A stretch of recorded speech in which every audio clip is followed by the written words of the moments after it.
จะไปยืนเพียงห้องไปแล้วเพื่อนด้วยเพื่อนสีสมุทรต้องตามให้พี่น้องตักด้วยดีตั้งอีพอคนมาแต่เมื่อวันเจียงคนทำบ่แหลมาเราคนถามทางมาเลยครับพี่น้องทางมาหาบ่แหลขั้นพี่น้องสนใจอย่างมากกันเบลล์12นะพ่อเนาะเบลล์12เข้ามามุ่งหน้าเมื่อตัวเขตคำพวกประเทศเบลล์12เข้ามาเบิ่งสายบ้าน12เข้ามา18 ลักด้วยแถวเนอะ18 ลักเป็นหอทานบ่แหลนี่ขั้นในสิมาต่อเข้าทางพี่น้องท่านมาไปบอลกินอย่างแห้งพี่น้องเราขึ้นมาขึ้นดูพี่น้องมาตัวนี้เลยเดินเผาเนาะเนาะตัวนี้พอเท่านั้นเนาะดิคิเมียตัวนี้เขาต้องพอขนาดนั้นเดี๋ยวดูพิซบุคือนะเดี๋ยวกันด้วยแบบเรื่องเดี๋ยวกันปะ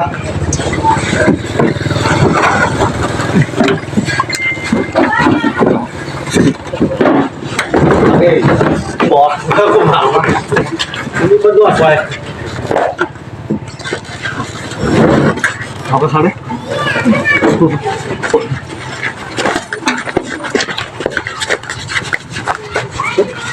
วิเดียว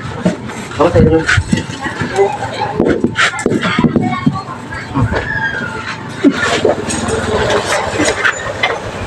ไปเปลี่ยนอะไร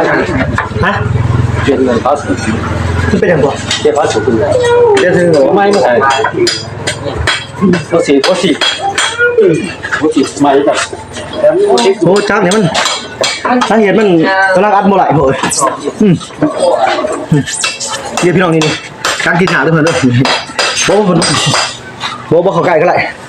เช็ดมือกล่องเลยเขาก็เป็นเขาไก่มือกล่องทานในมือกล่องจะได้บุกขึ้นอย่างวะมือกล่องไม้คืออย่างวะเด้อนี่มีกำลังอัดโมไหลมีน้ำมันอยู่ป่ะวิ่งป่ะตัวเลยเปล่าเลยเดี๋ยวเรื่องมาจะจับเปล่ามึงเลยท่านแนวนี่ไอ้พี่น้องมึงแนวนี่ท่านเป็นแบบนี้มันโบทำอะไรกันไรพี่น้องมันท่านบทสูบเป็นร้องมันเบาบุรีโดดท้องยางเนื้อท้องยางท่านเปอร์เซ็นต์โดดมันใจโดดแต่ว่านี่ไม่ตรงนี้คนละฟ้าลมมาบอกหมดโดนเกิดแล้วเบิ้งเราจะปั๊มหัวสีมาเบิ้งเสียบกันจะน้ำมันใช่เบิ้งเดี๋ยวนี้เอาตัวต่อไปด้วยเพื่อนต่อไปแล้วว่าจักกินยางมากนี่เพื่อนวิธีของหมดเลยนี่มันวัดเบิ้งนี่มันมุนเบิ้งกูเดี๋ยวก่อนรักถือเจ้ากันนะโอ้บาดพ่อมันตัวสลองมันก็เด็กจอยตรงยันเนาะเรื่องของเรื่องมันดังที่ไหนวัดบนหยาบง่ายๆการพี่น้องถามมาว่าบ่เลยน้ำลูกของอ่าง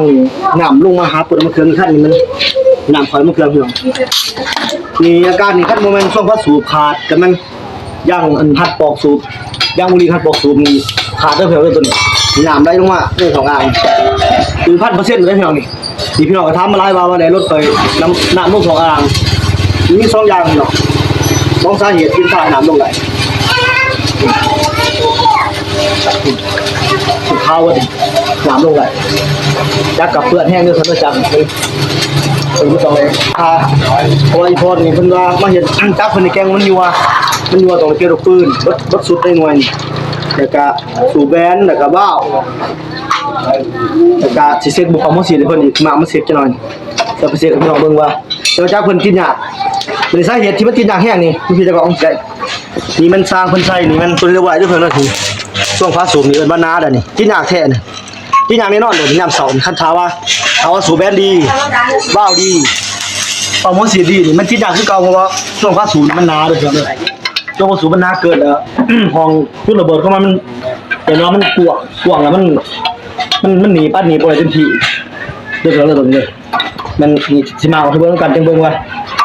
อาการมันสิจังได๋มันประกอบว่าจะเซฟที่ดีเพราะว่าอีพอกิจกรรมเมื่อมันสิป้าจักไว้กิจกรรมเมื่อเพิ่นอยู่บนเตียงจะเซฟที่ดีเท่าเลยเพิ่นเบิ่งกันแบบบ่เฮ็ดทางนี้เป็นทางนี้วันนี้มันสิยกสุดปืนบัดสุดเฮ็ดให้นิ่มเพิ่นว่าเฮ็ดให้นิ่มแบบของใหม่โดดเพิ่นว่าแต่ถ้าเพิ่นมาตัวนี้มาเสียนมาเฮ็ดใหม่เบิดมากเองแต่ว่าของอีพอที่มันมากแล้วนะเด้อเพิ่นเด้อมัน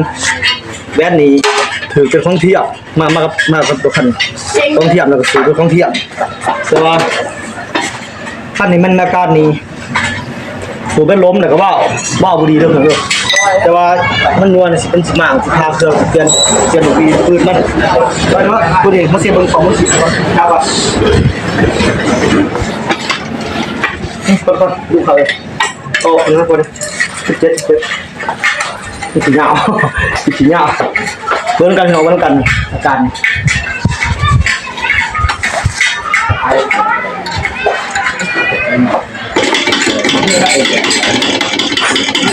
ตัวท้ายของเปาซีข้างในเลยตัวเสียปั๊มอะไร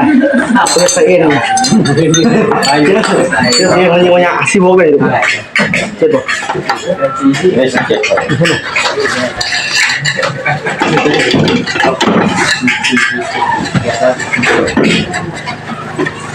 เมื่อการ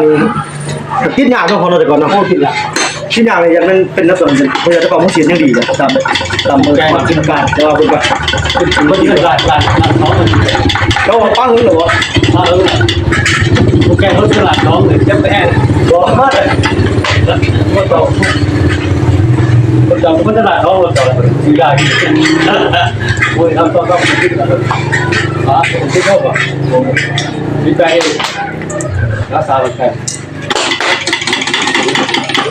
แค่